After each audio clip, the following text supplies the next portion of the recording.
This is the best trap in the game, and this is the strongest weapon in the game. Here are 28 facts you didn't know about Minecraft. We all know that hitting one zombie piglin alerts the whole group, unless you use a one-shot kill. If you kill one zombie piglin in a single powerful shot, the surrounding group will not be alerted. You won't trigger the massive retaliatory chase. That way you can keep on killing all of them one by one without being chased at all. Just make sure you don't miss by any chance or help me! Let's say you are looting an end city. You search all the chests and just before you leave you get hit by a shulker. You start levitating and then you look at your inventory, you only see the water bucket and start thinking, wouldn't it be cool to clutch at the end? But then you remember it's a hardcore world and you're overwhelmed by everything and you don't know what to do. Let's stop the drama now. And always keep a chorus fruit in your inventory. Consume the chorus fruit just before the levitation ends and you'll instantly be teleported to the nearest solid block on the floor, saving your world. Whew, my hardcore world is sick. The fastest way to break a beacon is by your hand? The beacon's breaking speed is always constant, regardless of the tool or enchantment used. Whether you use an efficiency 5 pickaxe or a loyalty 3 hoe, you'll always break it at the same time. So don't waste durability in your precious tools and use your fists. Have you ever encountered this incident? How can many zombie piglins go through this portal? So you go in and block the path, but still they keep on showing up for some reason. Well, the problem is they don't go through the nether portal. In fact, they actually spawn on it. To test it even more, we make a world with only a nether portal. And when we raise the tick rate, you'll see a lot of piglins spawning in at the same time, which actually looks satisfying. Blocks like sand and gravel are considered entities when in motion, meaning they can travel through the end portal, which can allow you to make crazy sand farms that produces a lot of sand. But not only that, even lit TNT is considered an entity, so you can surprise your friends with some of it while they're waiting for you. TNT won't explode underwater because the water takes all the impact, but you can bypass it. Simply place a sand block on top of the TNT before lighting it up. The blast will register as open air and destroy all the blocks around it. But if you accidentally light TNT on land, you can drop an anvil onto it and the explosion will be contained, destroying 0 blocks and saving your lovely chicken farm.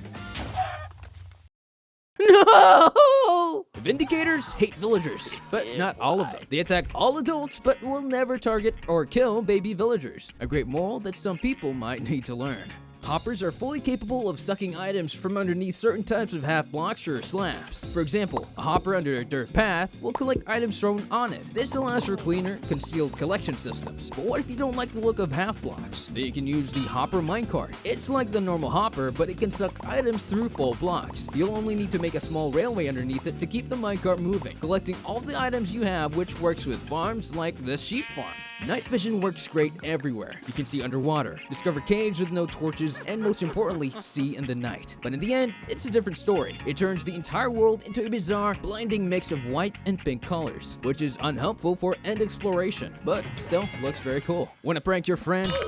Use a carved pumpkin enchanted with Curse of Binding and set up a dispenser connected to a pressure plate behind your friend's door. And when they enter, the pumpkin will get stuck on their head and they must die to remove it. If you place a mob head on top of a note block, it will play the mob's sounds. For example, if we place the creeper head, it will play his sounds, which is like an exploding TNT. We can use this to elevate the pumpkin trap by connecting the same pressure plate with a note block that has the Ender Dragon's head, which in the end, the trap would look like this.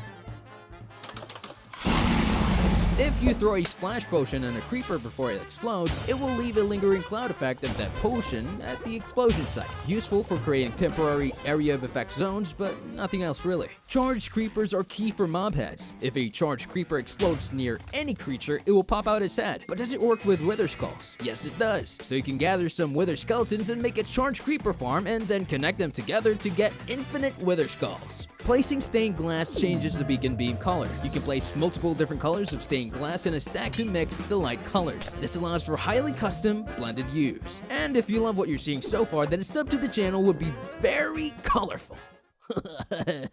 Mining nether gold ore gives you only a few nuggets. Use a pickaxe enchanted with self-touch to mine the full ore block. Smelt the ore in a furnace to get 1 full gold ingot per block, which is a much better return. Foxes can carry items. Some have food, others have emeralds, but you can give the fox any item you want, meaning if you give a fox a sword, it will actually use the weapon in combat, which results in the fox being capable of one-shotting this poor chicken. To get the cheapest trades, use this zombification loot. Expose the villager to a a zombie to zombify it, and then cure it using a golden apple and a weakness potion. Repeat this process to get the massive discount until the value reaches the minimum possible. This, unfortunately, was patched in update 1.21, but if you play on older versions, this would be helpful. Notice anything different about this skeleton? Well, this skeleton is left-handed. While 89% are right-handed, only 11% of them are left-handed, which is the same ratio for humans in the world. Nice detail, Mojang. If an iron golem jumps into water, it will immediately sink to the bottom. It will stay there permanently and never see the surface again unless you do some rescue things. This isn't like the snow golem, which melts instantly once it hits water.